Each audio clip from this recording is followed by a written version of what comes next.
This episode is brought to you by Coors Banquet. All that stuff. I know, cheers to that. Yeah, crazy. I've heard people talking about it, yeah. Does anybody need a beer? I actually would love a beer. Thank you very much for asking, This off Jason. here. It's very sweet of you. Make sure that doesn't... All right, Tom. Thank you. Let's build a fire. Build a fire. I'll hand you the wood. All right. You tell us what to do.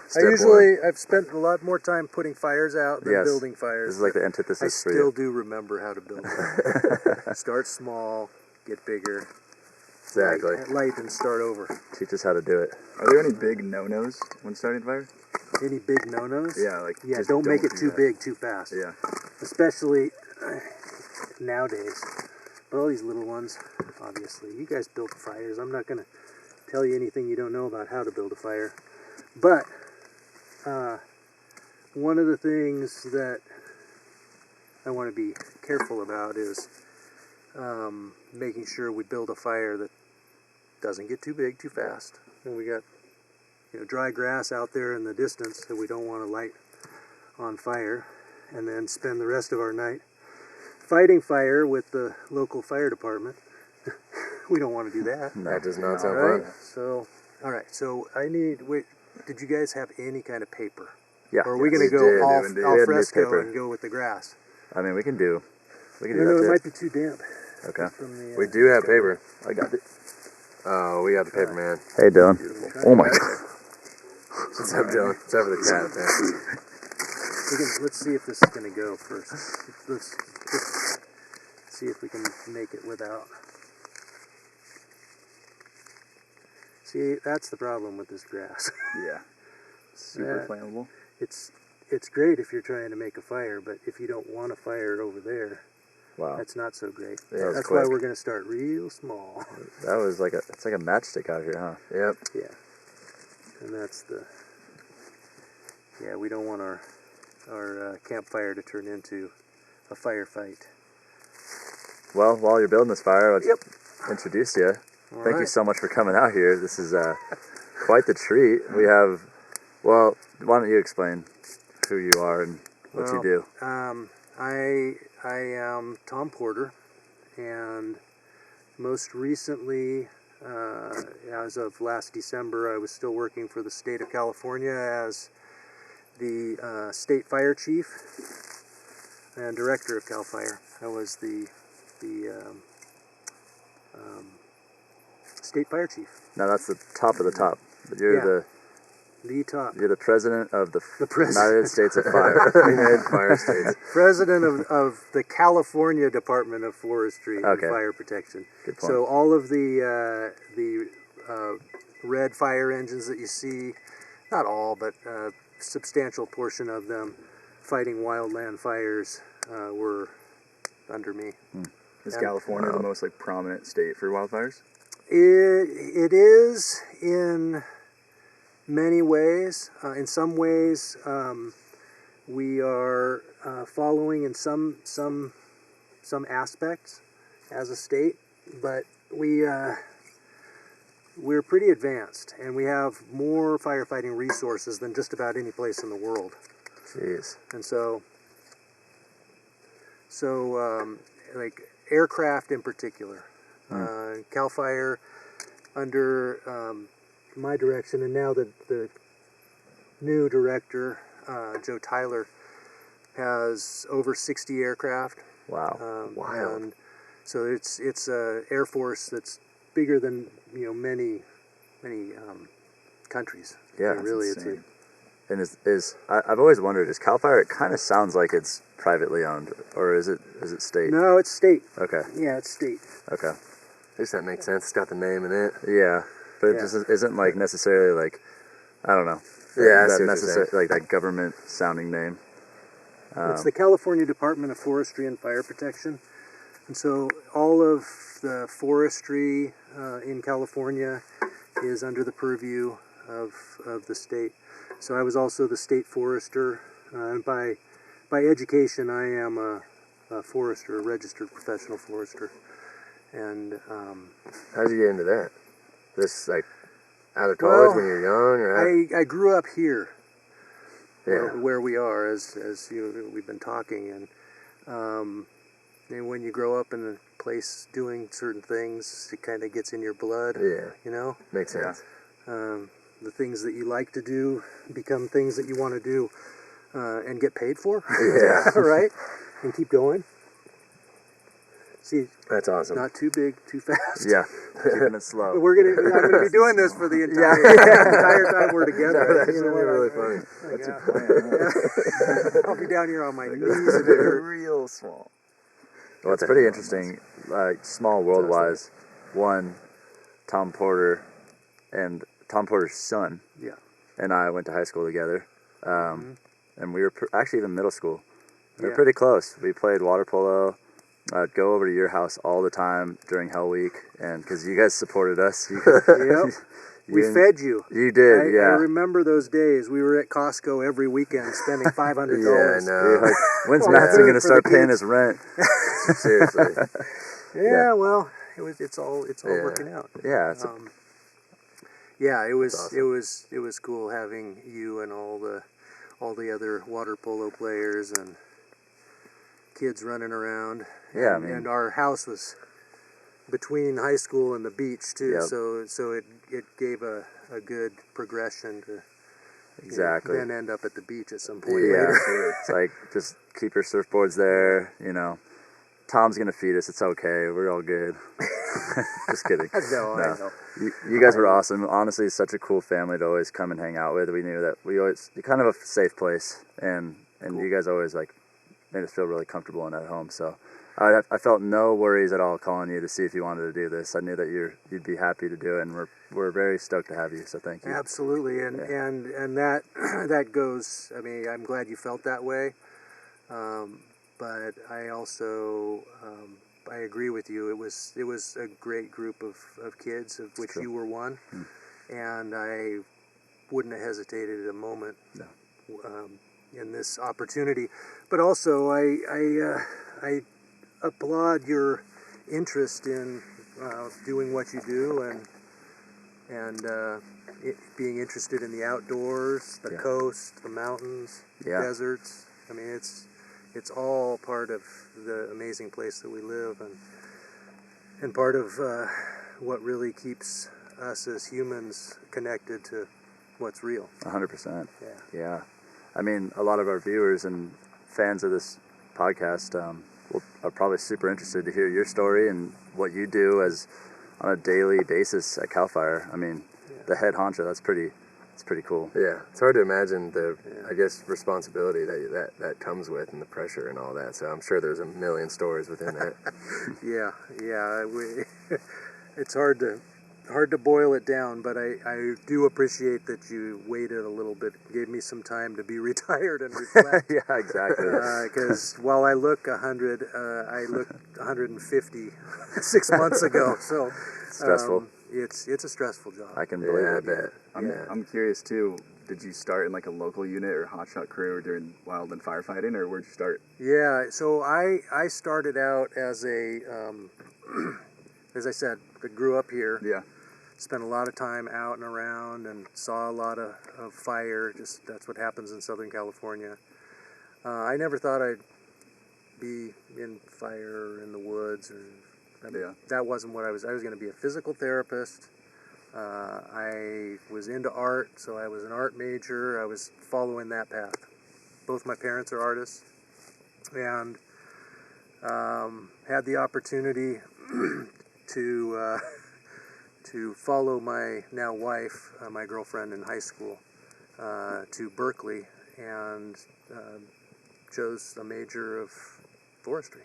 Wow. And so the reason I'm taking you down this path is forestry and fire are very closely related, but they're not parallel paths. They're kind of paths that meet at a point.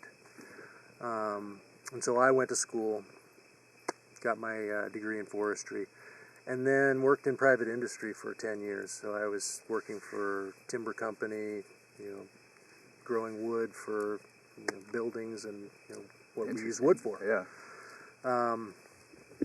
and then had the need to get back to Southern California. I was in Washington and Oregon at that time.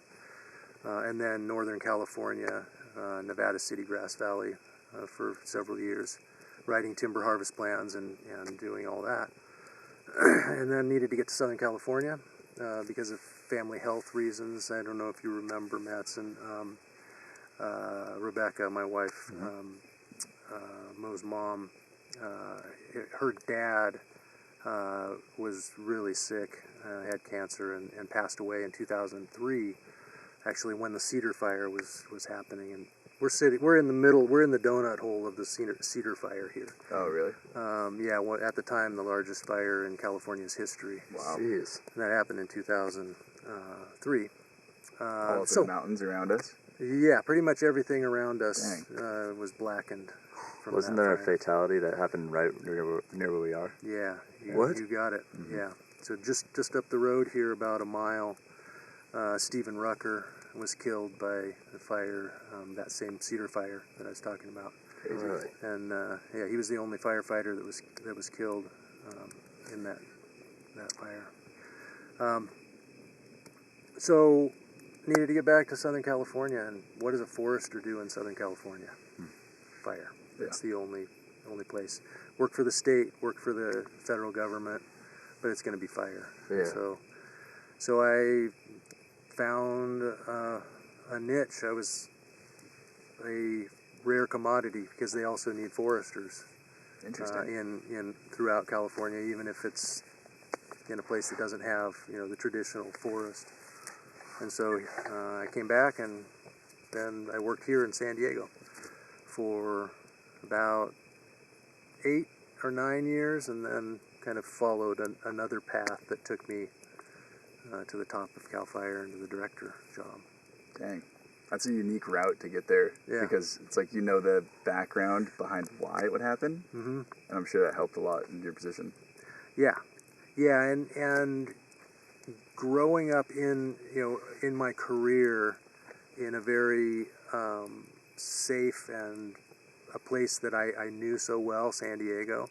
And I had all the forestry background. I knew how to do all that, but the fire side, like I said, they're not the same path. Yeah. And so for me to break into that that side of forestry and fire, I really needed to be here in San Diego. If I had done the same thing in Northern California, I would still be a forester, just a plain forester. Dang. I wouldn't have had the fire experience. But by being here, in those years, San Diego was having, along with Southern California, it was having the biggest fires in the state. Yeah. And in the state's history. Why is that? Because people were creating fires, or? Well, it's a combination of things. So in around 2000, it was starting to happen before, but 2000, and I call these Southern California mountains, they're island forests. So every one of them has a little poke up, and you've all been there. You camped, you hike. Mm-hmm. There are forests that look like you might be in the middle of the Sierras. Yeah. And so we have these island forests, and all of the island forests of Southern California were having a bark beetle epidemic. And so the trees were dying off, mostly pines, but the trees were dying off in big numbers. And so indication of that is two things. One, it had been too long since either fire or some other mechanized method of clearing forest fuels had happened. And so it just left everything ripe. I mean, just like that. We used grass and one match, Just goes up like and that. it's starting to spread into the wood pile on its own. Mm-hmm. So, I mean, that was what was left out on the landscape. And then as far as how things start, in San Diego, we do get lightning fires. They're usually not as big because there's enough moisture that comes with them usually. As you get further north, those those monsoonal lightning storms are drier and drier. Yeah. And so as you get, and then you have the same conditions happening up there. So some of the fires over the last few years have been massive and lightning caused. But most of the fires, statewide, are something like 90, I don't know if it's 95%. Anyway, above 90% of fires are caused by humans. Wow. And of those, male humans are the most Really? most notorious That makes sense. in that group of humans. But That's an insane stat. yeah. Is within that 90%, how many is just campfires versus fireworks or? It's all of the above. I Yeah. don't know what the breakdown really is. That's so wild. Most of them are not nefarious, like arson. Yeah. They're accidental. Like chains behind a car or something like that. Chains dragging behind. Oh, yeah. Exactly. Yeah. The car Gender fire, reveals. which was up in Reading. Yeah. Yeah. What was that? As a gender reveals. Well, gender reveals. Yes, That was a that heavy one, happened yeah. in That was a San crazy Bernardino. one. Yeah, and that one, unfortunately, firefighter was killed in that. Oh, really? Really? Yeah. Wow.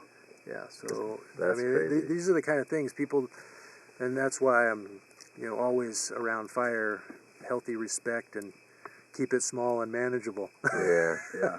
because unintended consequences. Yeah. Gender reveal turns into death of a firefighter, turns into Homes destroyed. having to They were in be jail, right? accounted for. Imagine Your account.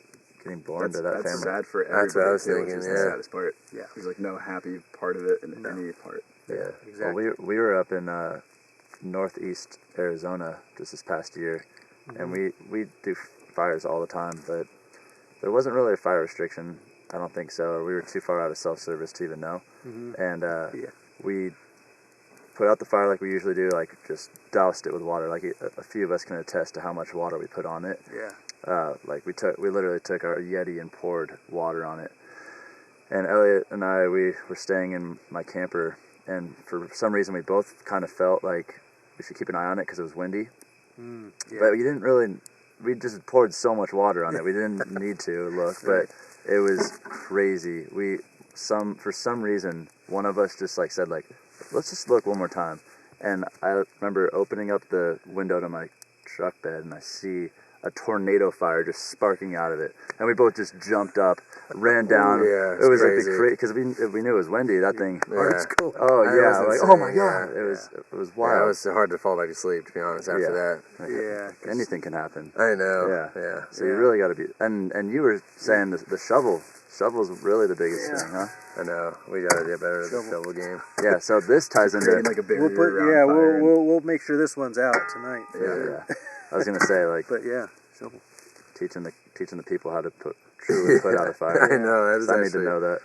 It's a good skill, and as we were talking, a firefighter, a wildland firefighter's best friend is a shovel. There are a lot of other tools, but if you're going to pick one tool, it's going to be a shovel. Yeah. And water is something that you're not going to have. And Yeah. you need to Can't count on it. you need to pretend like you're not going to have it. Yeah. When Very you're fighting a interesting. fire. So yeah. So it's but these are things that, as a forester, I wouldn't have. I mean, I knew how to use a shovel to, put a line around a fire and things, but I learned so much here with what happened here in those early 2000s up through even 2014, which is when the all those fires broke out on the west side of the 15, kind of burning toward the coast. It's just every single fire has its own personality and its own set of challenges and I things. bet. What's something that you can, I guess, tell the audience to help prevent that kind of stuff? Is there anything that you think you can say? Yeah, no, I think as people, we need to know that we're the ones that cause these fires. I mean, almost all of them, like I was saying, are caused by our activities. And on the, there are simple things just being aware of how dry the grass is, and making sure that you've got, clearance around a campfire or even your barbecue. Yeah. I mean, how many times does some little flaming something in your barbecue kind of end up on the ground, or coming out? Chains we talked about a bit. If you're dragging a trailer, or a boat down to the river or down to the lake, a lot of fires can start that way. Totally. It's not often that a cigarette on its own will cause a fire, although with as dry as California is now, drought conditions, that's not even a given. Yeah. That's interesting. It's not often that cigarettes. I know, it seems like the classic narrative of someone's driving out the door. Seems like a commercial. It is true. But I'm not advocating that that's okay. And it's littering, by the way, which that's $1,000 fine in and of itself, even if it doesn't light a fire. Yeah. That is very true. Did you deal in any investigative work? Like, how do you forensic firefighting? I didn't do that. That wasn't something that I studied. But CalFire and the Forest Service, and then a lot of municipal departments have wildland fire or arson investigators of any How would kind. you even go back in that? Because it's all burnt, right? All the evidence is gone, right? How do you... It's interesting. Well, everything has a burn pattern. Oh, really? You just trace it back to the origin of it? I mean, even like this stick here. So the fire got some heat, or this little log, and then it started burning here, and it's burning that way. Went out over here. I mean, even on the top of this one. I mean, you can see what the fire did in a small space, and then you can take that knowledge and expand it to larger and larger areas. Trace it back. And That's you crazy. basically are tracing a fire back to where its earliest place was. Yeah. That's wild. So, as the chief of CalFire, is your focus on the firefighters, or is it on getting funding, or is it on a fire that's happening and how to locate around it and set a perimeter? Yeah. What is that role? As the director, I was appointed by the governor. So in that space, it's some of everything you said, except for the actual act of identifying, fighting fire. Yeah. And different directors are different. But every director is responsible for the budget and making sure that the funding is secure for the department, and that the firefighters and foresters and everybody in the department, administrative. I mean, like I said, we got pilots, or CalFire has pilots, and all that goes along with that, mechanics, people behind the desk. Everybody is a person of concern to the director. And for me, that was the most rewarding and the hardest part of the job, because of the toll that everybody was under for the last 2 years in particular, but for several years prior to that, just more and more and more large and damaging fires. More communities getting impacted or almost wiped off the face of the earth, like Paradise and Grizzly Flat last year. Just places that are completely unrecognizable. And so, to your point, though, the director is kind of looking out for the budget, working with the governor's office to make sure that the legislature is approving of a budget that will keep that happening all the way down to the boots on the ground. And so there's a lot of that. There's a lot of talking with legislators about what the needs are, and kind of building that whole narrative. And then... Is that challenging? Talking with legislators and whatnot? Or? Seems like a lot of... It's basically obstacles. politics. Right? It's politics. Trying It's to win a nothing bigger that budget to pay your guys better, and exactly. Yeah. crazy. Wow. And Seems like then it'd be worrying about the people yeah. along Absolutely. the way, making sure they're getting what they need. So but not fighting fire. Yeah. I'd be out. My position to get out on fires was to rally the troops and make sure they knew I wasn't just sitting in some air-conditioned tower somewhere. Yeah, exactly. Yeah. Well, it sounds like it would honestly be beneficial to have like almost a business degree too at that point, because you're working with budgets and Political science, maybe. yeah, that Yeah. too. Yeah. So did you have any? Yeah. Do you have any experience in that beforehand? No. And, Okay. and don't ask Rebecca. She'll tell you the truth. No, finance and those not my cup of tea. Not at all. I'm at home outside, talking with people, and telling stories about what is needed to kind of keep things going. Yeah. That's more of my forte. But thankfully there's plenty of other people in the organization that are right in line with that. And I mean, there's 10,000 people that work for CalFire. Yeah. And Jeez. Crazy. so it's more of kind of being that figurehead that shows compassion and is understanding of what the toils and the pains that people are going through are, and tries to kind of make that better. But So the 10,000 people, that isn't including firefighters? yeah, that Oh, it includes is, the okay. firefighters. Yeah. So throughout all of California? Yeah, and Gotcha. now there's more. I mean, there's a big hiring that's happening this year, and it'll continue for the next several years to increase the staffing. So firefighters at CalFire have been working for 72-hour shifts, and in order for a 72-hour shift to be covered around the clock, 7 days a week, you need basically 3.5 people in order to cover that. Okay. And CalFire has been funded and has been staffed at about 2.5. Wow. So it's been one body short. Yeah. And so there's always somebody on overtime. Always, 3 of you are working a shift. Yeah. One of you stay in tomorrow, and the rest of you, the other 2 are going home. That sounds almost more expensive because overtime is obviously expensive. Yeah, right? Exactly.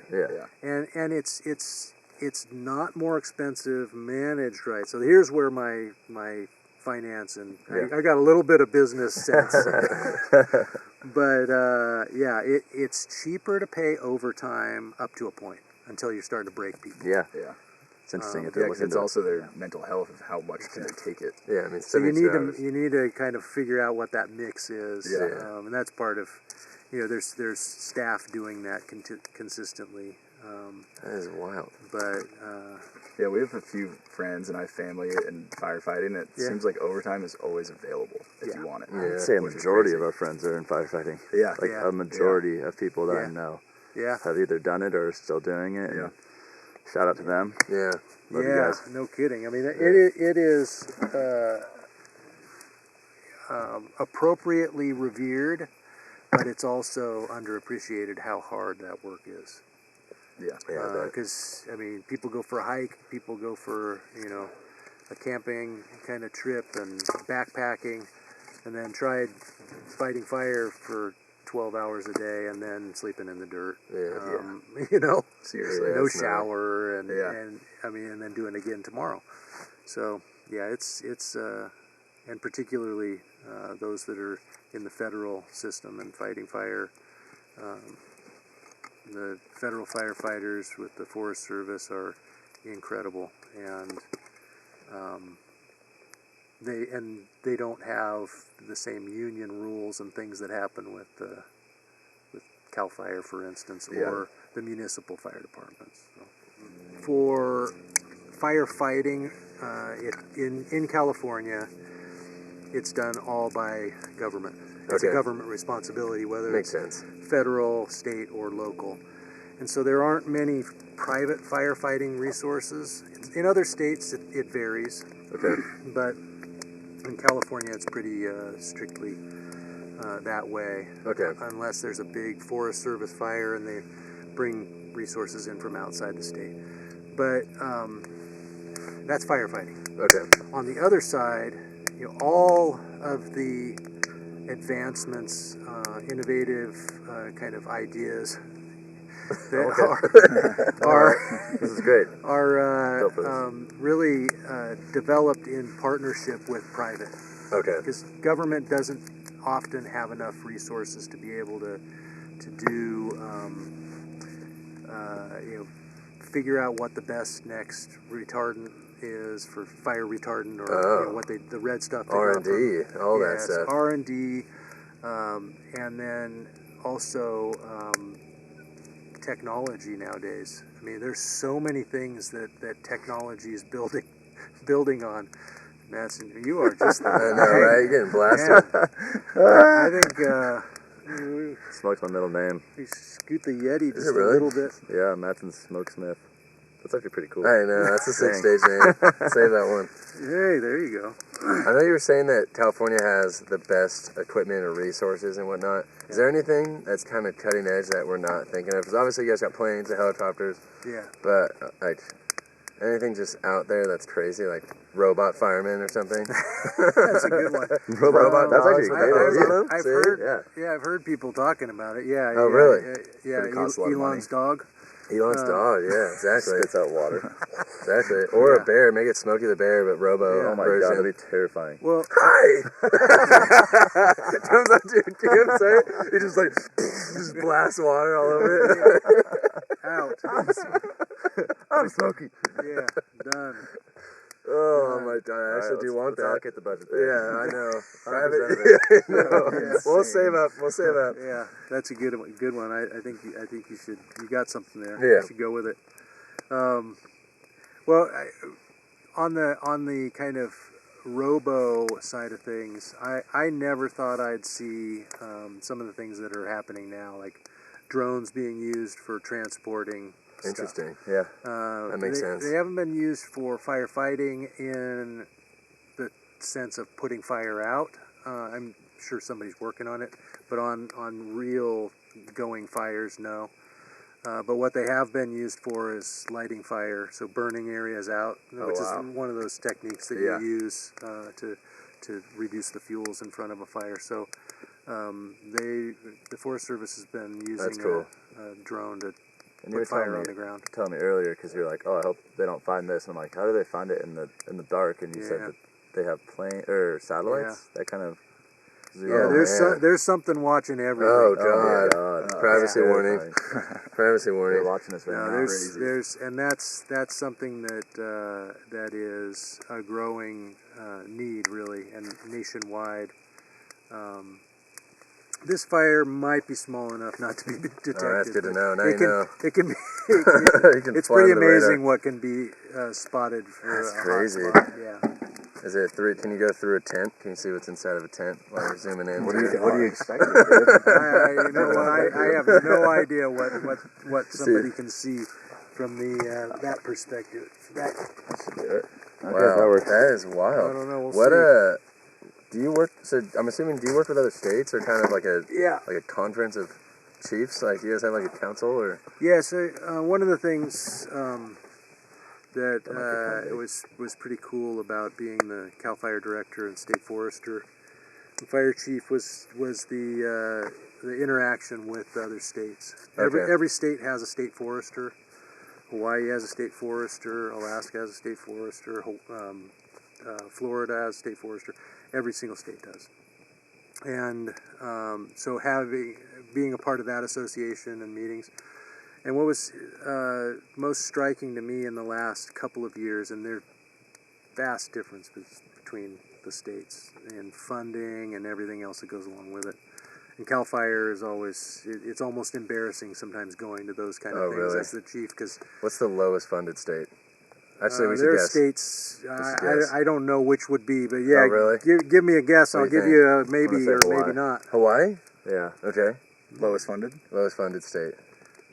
That sounds For about right. forestry and fire. Yeah. Really? It's pretty wet. I just tropical. can't imagine they have that many I fires. was thinking and it's like pretty small. lava. You know, I'm more in the Lava. volcano in Yeah, my head right now, right? Okay, yeah. See? Smart. Okay.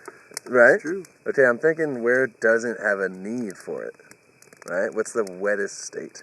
Maine. I would say Oregon. I'm gonna say Oregon or Washington? I'm gonna Definitely say not one of those. Michigan. Yeah, those Go- things come line back. up. I'm gonna say Michigan. Go east. Yeah. Yeah, Michigan. You're you just know, surrounded by water. I feel like other than Surrounded by water? It's literally Michigan. it's in the That's an shape island. of a fire That's protected. not an island. It's a Rhode Island? It's in the shape of a mitt. I'm It's going like that could guaranteed. be Rhode Island. I don't think he knows. I don't know. So- No, I We're not told gonna you. get to it I'd now. say We're I just just guessing tell this you whole what would be time. good guesses Yeah. in my opinion. yeah. But it's easy to say that anyone but California. Yeah, that's true. There you go. Okay. But Alright. California is very well funded and still has its challenges. Yeah. For sure. I can imagine. Yeah, it's a major growing problem, and it's growing because I mean things are changing. Yeah. We had big fires 100 years ago, and we had big fire seasons 100 years ago, but we had a couple of them. Yeah. We didn't have Because 2 technically, decades of fires continuously getting worse and worse and worse. forest fires are historically healthy for the environment because it's regenerating the Yeah. microbiomes or whatever. Exactly. Exactly. Exactly. All that in a bag of chips. Yeah. So, but now, what's the line drawn? Is it just happening too often, or is it people getting hurt? Is it kind of where's the line? I think it's a lot of things. There's definitely a climate element, and that's clear in that the fire season is a month and a half longer than it was for the last 100 years. Okay. And so we have drier, warmer conditions for that much longer. And that's happening almost in every state. Okay. There's a little bit of an adjustment. It might be 3 weeks, it might be Yeah. 6 weeks in different areas of the nation, but it's gotten longer. And so that's warmer, drier summers Is that every year, or is it does it every year. every year it's getting a little worse? Every year it's getting a little bit wow. longer. Is there any hope? And that's for- happened just over the last 10 or 15, or 15 20 years maybe. It's Okay. it's Wow, gotten our that exact much lifetime. longer. Well, in It's terms of almost the like we did regenerative it. part, What'd you say? I was just saying in terms of the regenerative part, when is it good? Yeah. Obviously, if it's ruining structures and Yeah. lives are lost, it's bad. But Yeah, like, when and is it good? Now you asked a apparently? forester a question, Yeah. Oh yeah. and this is something that I spent a lot of time working with and on early in my career, and what we know of what Native Americans did annually is they burned a lot of ground in California, Interesting. and some say well over 1 million acres a year. Whoa. Just to And- freshen the soil, or what was the and purpose? it was, Was that it was for all controlled? kinds of things. Wow. I don't know if you can mean- control that big of a fire. It's dude. like, here we go. Yeah, and so what is controlled fire? Yeah. It's controlled by putting fire on the ground at the right time of year in a way that it's not going to consume the trees. It's going to burn underneath. insane. I mean, if you are on the landscape for thousands of years, you're going to figure certain things Yeah. out. Sure. Yeah, I'm wondering how they go. So watch for that spot fire I was talking about. Yeah. So that's some of what I am really interested in. Actually, is kind of figuring out what that is. But in scientific terms, we know that there are certain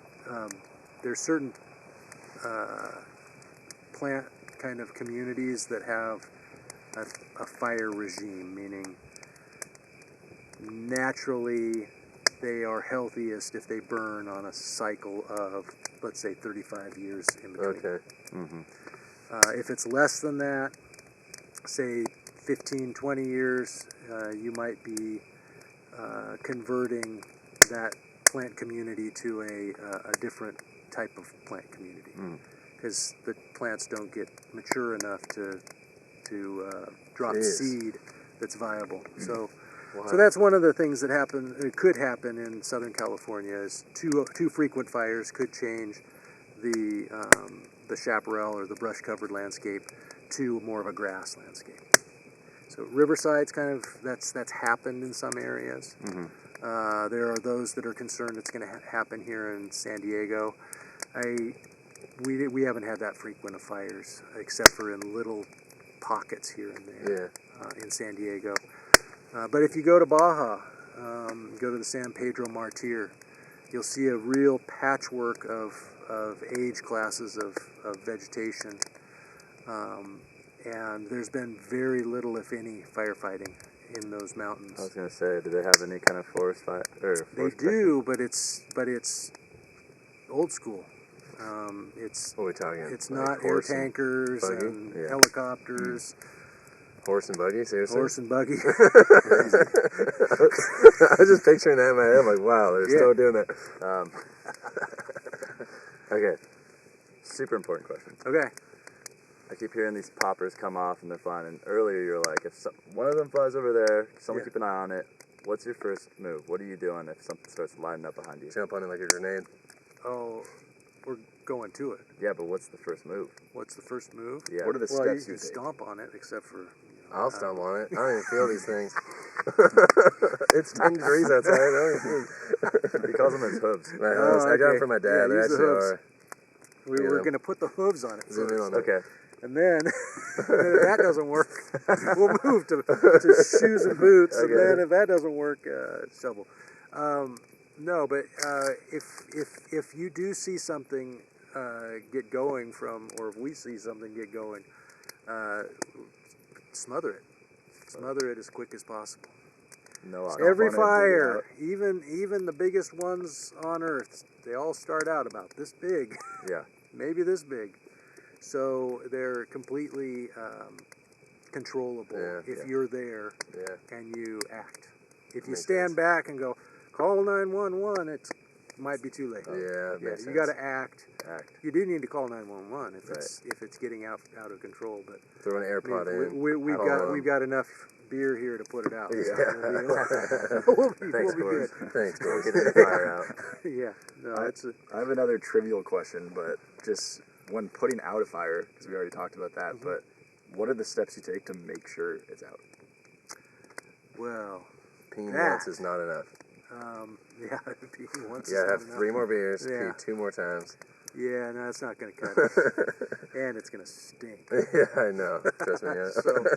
So the way I most like to put out a fire is to spread it all out, then put water on it, then spread it out some more, put more water on it, and then make a soup and just slosh around until you can't feel any heat with the back of your hand. And no steam. So just keep spreading and making layers and stuff like that. Yeah, and spreading it out is the most important, and then staying with it. You know, if it's windy, don't have a fire. That's the important piece there. But if it's a calm evening and you can have a safe fire if you want to get it out at the end of the night, spread it out, stay with it. It's probably going to get smoky again. Yeah. Mattson, so wherever you are, Tough it we'll all out. be on the other side. Yeah, I'll be dishing you. I know, I'm the magnet. It's okay. and then we'll it'll all be good. But yeah, spreading it out and then using your water kind of deliberately, not just pour water on it and call it good. That doesn't do it. Yeah, Yeah. that makes sense. Better safe than sorry. Yeah. What's the craziest thing you've seen while fighting the fire? It could be people too. Doesn't have to be. Well, some things the craziest things that I know of are stories Okay. that I was not present for, and it's partly because of what people have had to go through in fighting fire in the last few years. Because remember, I was not a firefighter. I Right. put more fire on the ground in a prescribed fire setting, so burning things deliberately, than I fought fire. But one of the craziest stories that still baffles me today is from the Fire in Paradise, the campfire. Oh yeah. It wasn't a campfire, but the name was the campfire, and There were so many stories, but the one that just comes to mind when you ask the question is a bulldozer operator. And a bulldozer operator is for cutting fire line. A bulldozer operator who spent the night driving down the middle of the road, pushing cars, burnt cars out of the road so others could escape. Damn. In an area that was all burnt. Yeah. And still on fire, trees falling, Wow. and all those kind of things. And That's just took it insane. upon himself. He's like, this is the only thing I can do that actually makes sense, is get people out. And that's what happens. crazy. I mean, in these fires that are like this, there's no firefighting going on. Yeah. It's Damage life control and almost. property. I mean, life and it's Yeah. life. Yeah. Life safety. That's the only thing you can do is try and I save saw life. that movie. It might have been on Netflix or something, but there was someone made a movie or documentary or something about that fire. Mhm. I can't remember the name of it, Yeah, I but don't it either. was wild. It was wild. I haven't I've seen always, worried about fires growing up in California, but that was the first time where it was like a horror movie to Yeah. watch. Really, it was insane. That one. Have you seen that? that. No, I haven't. You should honestly watch that movie. I will. It's crazy. I'm good right Oh, now. I'm good right now. I'll take one while we're here. Yeah, You know might what I as mean? well. Cooler's open. Yeah, cooler's up. Cooler's open.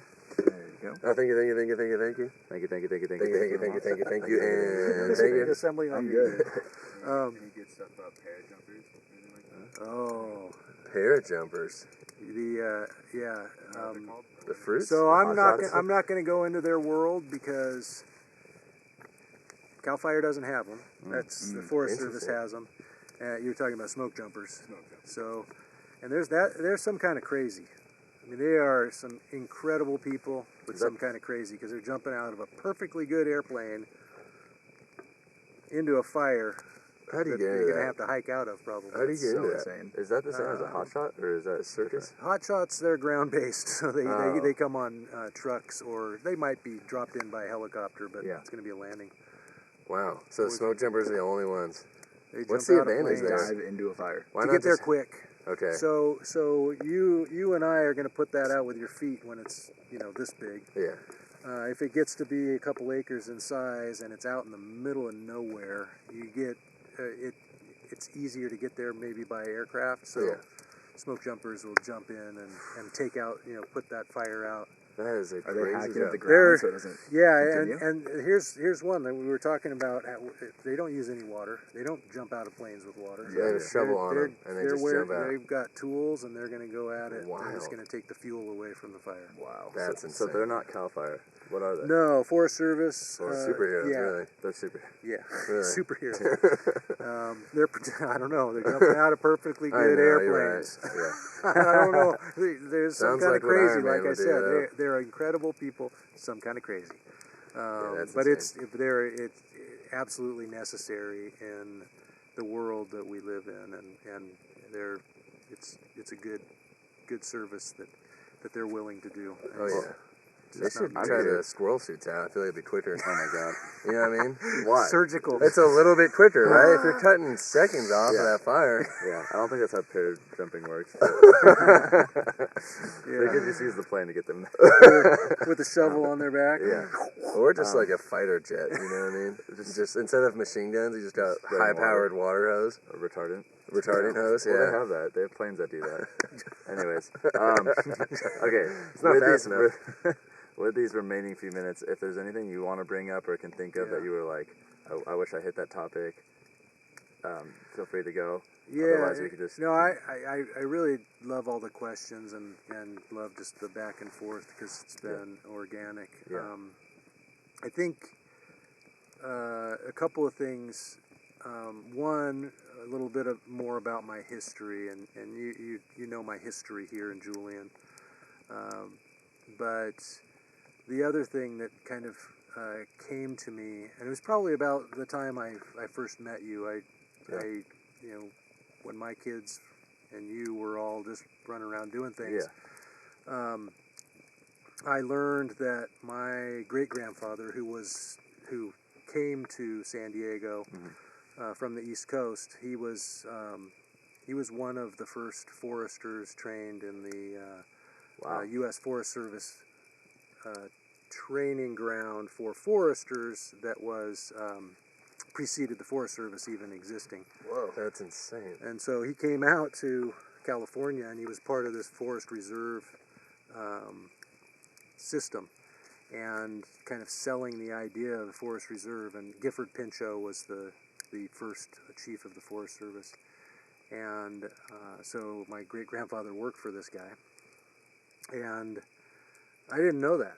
I mean, I was a forester working. That's insane. Wow. And I had no idea until, my mid-30s that was the case.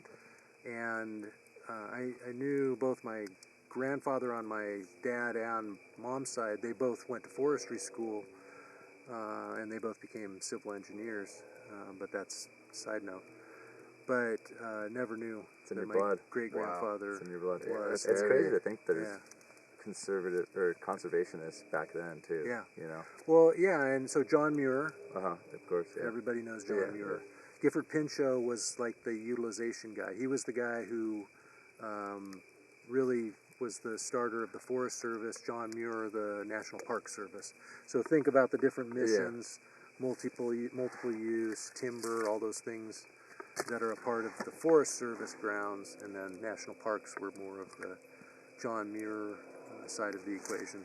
That's insane. Yeah. That's wild. That must have been heavy when you found that out. It was super heavy. It Wait, how did you it not still is. find that out until you were in your 30s? I'm just thinking like, Nobody talked about it. I don't Really? know. That Anybody seems talk like a- about what your great grandfather did or great grandmother? I've heard stories, but I don't know. I heard they were like was it moonshine bootleggers? Hey, But then again, I'm like, I've also heard they weren't, so I don't know. They could have been accountants or something. And look at you now. That's good stories. That's exactly what I That's do what now. he does. He makes It's moonshine. in my blood, I'm kidding. He doesn't do that. and I just run it around Yeah. barefoot. barefoot. Yeah, I know, right? That's Hillbilly why I'm style. barefoot all the time. Exactly. They don't own shoes. Well, that's really cool to hear. I know. Yeah. It's crazy. So the other thing, and then tying it back to Coors, actually, Sure. my great grandfather, after he was in California, selling this Forest Reserve program, his family was still on the East Coast, in North Carolina, but he brought the family out and then settled in Colorado. Okay. And he was Oh, the wow. forest supervisor on 3 different forests there in the new kind of Forest Service realm before then moving to La Jolla, which is where they settled and Yeah. been in San Diego ever since. The family has. It's a great move. But it was, it's a good Yeah, move. it's a good It move. was- Yeah. But it was neat to find that out, and then to carry on my career progression to become the state's forester and fire chief. And it just felt like it was a kind of a Destiny. destiny kind of thing. Yeah, That's really yeah. cool. Yeah, and it was hard to leave actually. Yeah. But it was also the right thing to do because you see how old I look right now. I told you I'm Yeah, why did you leave? 150. What was the reason you left? Health of family, health of person. Yeah. You're basically stationed, or you had your office in Sacramento. Is that correct? So how often did you have to go there? I was there. Oh.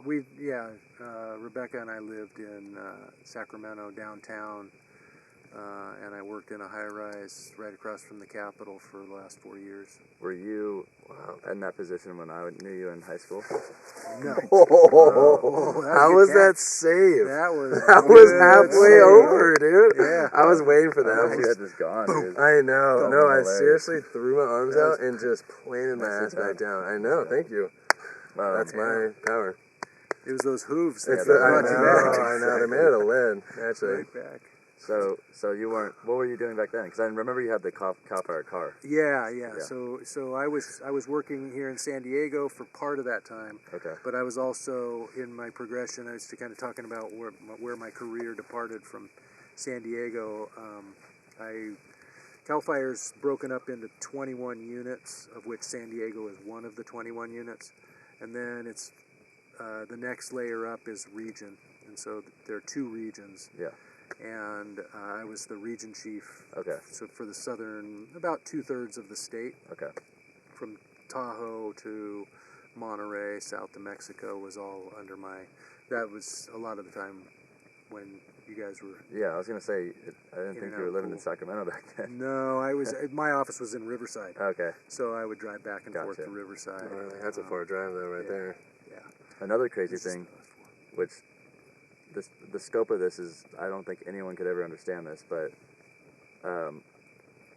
Julian, I mean, we decided to do this podcast here on these grounds in Julian because of friends of friends, and thank you so much to Albert for having us out here on his land. But I did not know that you grew up and went to school literally right down the street. So wild. Yeah. It's so crazy. Yeah, that's 200 insane. yards that way. Yeah. One room schoolhouse. Yeah, It's That's amazing. crazy. What Yeah. a beautiful place to grow up, though. it is Yeah. beautiful. Yeah, and right out the back of the shot here, this was all an apple orchard that we would walk through, my best friend and myself after school, pick apples, and then eat those as we were walking up the creek. Yeah. That's so Yeah, classic. floating boats and Yeah. all kinds Amazing. of stuff. Yeah. Small world. Yeah. So, and to your point, Mattson, I mean, not only is where we are kind of in our blood. I mean, you brought us here. I didn't even know we were coming here till, yesterday or the day before. I was like, oh my gosh. Yeah. My dad still lives just about 5 miles from here. It's crazy. And as we were talking earlier, my best friend, Yeah. right next door, and about another mile down the road, is where Stephen Rucker was killed in the Cedar Fire, which was probably the fire that made me propelled me to where I ended up with Wow. CalFire. I mean, it's just all these things come together here, and for you to invite me to be a part of your incredible series. Yeah. That's It's wild. like it's a crazy. I know. I set almost of wish we coincidences. knew all that Cheers to stuff. that. I know. Yeah. Cheers to that. Yeah, cheers. Some, Yeah. Crazy. I want to I add. know, right? I want to add one more thing too about Coors Banquet, just because Yeah. it's unique to see a brand that actually supports firefighters in general. And I mean, we've supported firefighters at a super small scale. Yeah. But the fact that they're actually giving back is pretty crazy. Oh, And I'm just curious huge. too. Do you see that? Like, did you see that in your work? Were you aware of that? Or Yeah, was that, okay. yeah, and it's come in waves in different places, and there's not always been a benevolent kind of focus, Yeah. and Coors is definitely benevolent.